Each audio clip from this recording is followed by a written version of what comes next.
జగ్గారెడ్డికి Revanth Reddy shock ఇవ్వబోతున్నారంటే అవుననే అనిపిస్తుంది. జగ్గారెడ్డి స్థానంలో వర్కింగ్ ప్రెసిడెంట్గా చామల కిరణ్ నియమించే అవకాశం కనిపిస్తోంది. ఆయనకు సంబంధించిన ప్రతిపాదనలు హైకమాండ్కు పంపినట్టుగా తెలుస్తుంది. పిసిసి కార్యవర్గం కూర్పుకు సంబంధించి వర్కింగ్ ప్రెసిడెంట్గా చామల కిరణ్ ప్లేస్ ఖరారైనట్టుగా తెలుస్తోంది. ఇప్పటికే దీనికి సంబంధించి పిసిసి అధ్యక్షుడు కూడా ఒక రకమైన క్లారిటీకి వచ్చినట్టుగా తెలుస్తోంది. ముఖ్యంగా ఎంపీలు, ఎమ్మెల్యేలు, ఎమ్మెల్సీలకు పదవులంటూ పిసిసి చీఫ్ చెప్తున్నారు. విమర్శలు తిప్పుకొట్టే వారికి వర్కింగ్ ప్రెసిడెంట్ అంటూ స్టేట్మెంట్ ఇచ్చారు. సో ఇప్పటికే జగ్గారెడ్డి క్యాంపెయిన్ కమిటీ చైర్మన్గా ఉన్నారు. వర్కింగ్ ప్రెసిడెంట్ కోసం జగ్గారెడ్డి లాబింగ్ కూడా చేస్తున్నట్టుగా తెలుస్తోంది. అయితే జగ్గారెడ్డిని కాదని చామలకు వర్కింగ్ ప్రెసిడెంట్ పోస్టు ఇచ్చే అవకాశం ఉన్నట్టుగా తెలుస్తోంది. ఇక చామల బలరాం నాయక్ను దాదాపుగా వర్కింగ్ ప్రెసిడెంట్గా ఖరారు చేసే అవకాశాలు ఉన్నట్టుగా తెలుస్తుంది. మాదిగ కోటలో కవ్వంపల్లి సంపత్ పేర్లు కూడా పరిశీలిస్తున్నారు. మహిళా బీసీ కోటలో సరిత, సునీత పేర్లు కూడా పరిశీలనలో ఉన్నట్టుగా తెలుస్తుంది.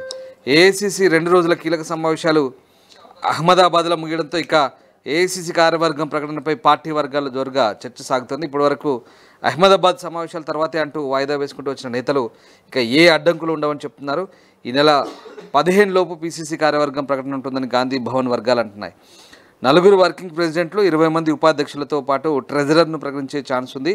ఇక ఈ కార్యవర్గంలో ప్రధాన కార్యదర్శులు, సంయుక్త కార్యదర్శుల పోస్టులను ఆ తర్వాతే ప్రకటించే అవకాశం ఉన్నట్టుగా పార్టీ వర్గాలు చెప్తున్నాయి. పిసిసి కార్యవర్గం ప్రకటించే సమయంలోనే రాష్ట్ర వ్యవహారాల ఇన్ఛార్జిగా ఉన్న దీపాదాస్ స్థానంలో మీనాక్షి నటరాజన్ నియమించడంతో ఇది పెండింగ్లో పడింది. అయితే ఇప్పుడు ఆమె ఆ జాబితాను మరోసారి పరిశీలించి కొన్ని మార్పులు చేర్పులు చేసి ఫైనల్ చేసినట్టు తెలుస్తుంది.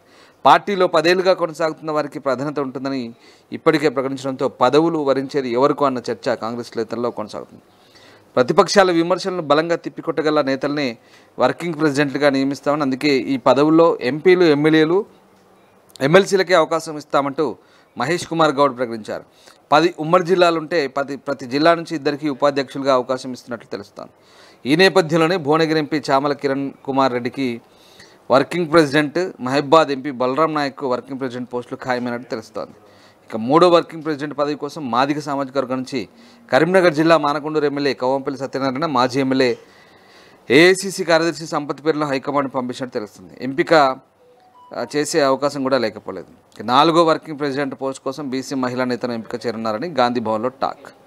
ఈ పోస్ట్ కోసం గద్వాల జడ్పీ మాజీ చైర్పర్సన్ సరితా యాదవ్, రాష్ట్ర మహిళా కాంగ్రెస్ అధ్యక్షురాలు సునీతారావు పోటీ పడుతున్నారట. అయితే పిసిసి క్యాంపెయిన్ కమిటీ చైర్మన్గా ఉన్న మాజీ MLA Jaggareddy party working president కోసం ఢిల్లీ స్థాయిలో పర్యటన చేస్తున్నారు. మరోవైపు సీఎం రేవంత్ రెడ్డికి వ్యక్తిగతంగా సన్నిహితులు ఖైరతాబాద్ డీసీసీ అధ్యక్షుడు రోహిన్ రెడ్డి కూడా వర్కింగ్ ప్రెసిడెంట్ కోసం చాలా గట్టిగా ప్రయత్నిస్తున్నారు. వర్కింగ్ ప్రెసిడెంట్ పదవిపై ఆశలు పెట్టుకున్న ఆయనకు చామల అడ్డుపడడంతో చివరికి సీఎం రేవంత్ ట్రెజరర్ పోస్టుతో రోహిన్ను సంతృప్తి పరచబోతున్నట్టుగా తెలుస్తోంది. ఈ నెల 15తో పాటు పిసిసి కార్యవర్గం అలాగే సంబంధం లేకుండా ముందుగానే 4 వర్కింగ్ ప్రెసిడెంట్ పోస్టుల ప్రకటన ఉంటుందని గాంధీ భవన్ వర్గాలు అంటున్నాయి. పిసిసి కార్యవర్గం కసరత్తు పూర్తయినప్పటికీ హైకమాండ్ ఆదేశం మేరకు తుది జాబితాలో కొన్ని మార్పులు చేర్పులు చేసుకునే అవకాశం ఉందని తెలుస్తుంది. డీసీసీ అధ్యక్షుల నియామకం కూడా అప్పుడే ఉంటుందని పార్టీ వర్గాలు అయితే అంటున్నాయి. ప్రపంచంలో ఏ మూల ఏ క్షణం ఏం జరుగుతుందో వేగంగా తెలుసుకోవడానికి తొలి వెలుగు వాట్సాప్ ఛానల్ని ఫాలో చేయండి.